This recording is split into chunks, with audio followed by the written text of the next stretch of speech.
Здравствуйте, с вами психолог Сергей Присяжный. Этот ролик посвящен тому вопросу, почему мы держимся за старые отношения, которые нас не устраивают, которые причиняют нам боль, страдания, а мы все равно за них держимся. Это тоже очень частый вопрос, к которому ко мне обращаются. Давайте попробуем его в каком-то аспекте разобрать. Опять же, я высказываю только свою точку зрения. Часто вопрос, а почему вы держите? Потому что мне осталось чувство любви. Потому что несмотря на то, что он негодяй, подлец, пьет, бьет, изменяет, все равно, он же мой муж, я его люблю, у нас дети, у нас дом, у нас быт. И дальше идет множество перечислений. Все это так.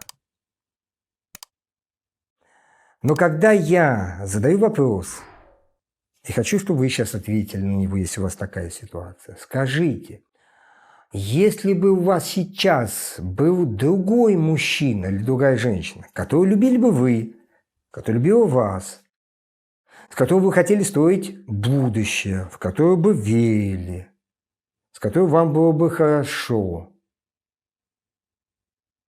который будет удовлетворять ваши потребности. Если вы женщина, то в надежности, стабильности, в защите. То есть это мужчина, на которого можно положиться.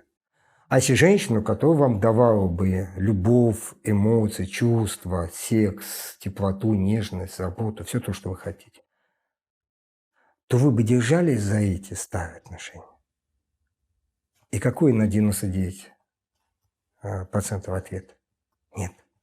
Тогда проблема не в том, что вы его любите, а в том, что у вас нет выбора.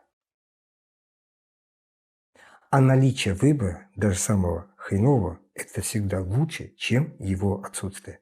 Ведь когда ставится вопрос, ведь почему не уходит из отношений? Потому что есть страхи. Страх потери близкого человека. Страх не соответствовать о том, что кому это такая. Страх остаться одной. И страх о том, что я не построю новую. Кому я нужна? У меня 40, уже 35, 40, 45, у меня дети. И кому я такая нужна? И поэтому получается, что есть два выбора. Или остаться одной, или жить в таких отношениях. То есть из двух зол выбирать, какой меньше остаться в этих отношениях. Но вы не ставите еще один вариант. Построить новые отношения.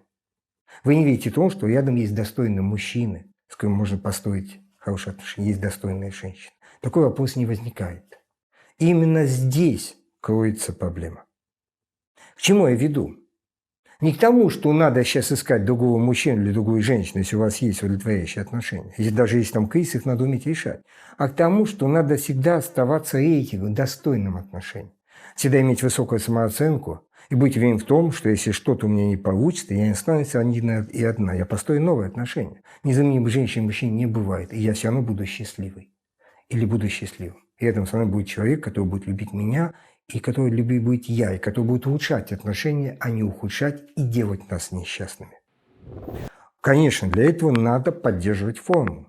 Надо себя апгрейдить, чтобы быть таким рейтинговым мужчиной или такой рейтинговой женщиной. То есть быть женщиной плюс и мужчиной плюс. Который улучшает отношения, а не ухудшает. И если вы перестали быть такой, а часто это происходит потому, что вы очень сильно ушли, часто говорят, я уже 15 лет домохозяйка, кому я нужна как женщина, но это и есть проблема, что вы стали домохозяйкой, перестали быть женщиной. Зарплату жены двойку, делайте апгрейд себя как женщина. Или ставьте на себе кресло, и тогда вы живите так, как вы сейчас живете. Или нет, я все же женщина и достойна отношений. Это то, что зависит только от вас. И вы себе сейчас ставите оценку того, что вы хотите. Достойны ли вы настоящих отношений? И часто мне говорят, Сергей, это не придет к тому, что муж от меня уйдет? Да наоборот. Давайте поймите, если вы станете рейтингом востребованной женщиной, когда вас будет обращать внимание мужчины, который будет делать вам комплименты, внимание, то скажите, муж что, станет меньше вас любить? Больше. Станет ревновать, даже где-то, смотрите, затею какая, такая может и уйти и так далее, и будет больше ценить, потому что вы рейтинговый. Даже и мужчина, если он рейтинговый, женщина больше ценить. Вот о чем разговор. Так что это еще и гарантия, что муж будет держаться или женщина будет держаться за вами всеми, что у нее есть, потому что вы рейтинговый, востребован. Вот этот очень важный вопрос. И поэтому вот на это я хотел обратить внимание. Но чтобы таким или такой быть, нужно этому посвящать время, нужно апгрейдиться, нужно таким становиться. Если вы попали в ситуацию, когда вот у вас такая, вы делаете со старые отношения, когда вас не устраивают, но вы не видите выхода, то решение именно здесь. И, собственно, я бы считаю, ну, скажу так, хорошие специалисты именно эти варианты вам предлагают. Как апгрейдить себя и стать той самой востребованной рейтинговой женщиной или мужчиной. У меня этот курс называется «Рейтинговая женщина, рейтинговый мужчина». У других специалистов по-другому, но именно это они вам предлагают. И, в принципе, это правильно. И как показала практика, на тысячах работы, нашей работы специалистов с клиентами, это то, что на самом деле позволяет построить успешные, счастливые отношения в будущем. Надеюсь, что эту мысль я до вас сумел донести.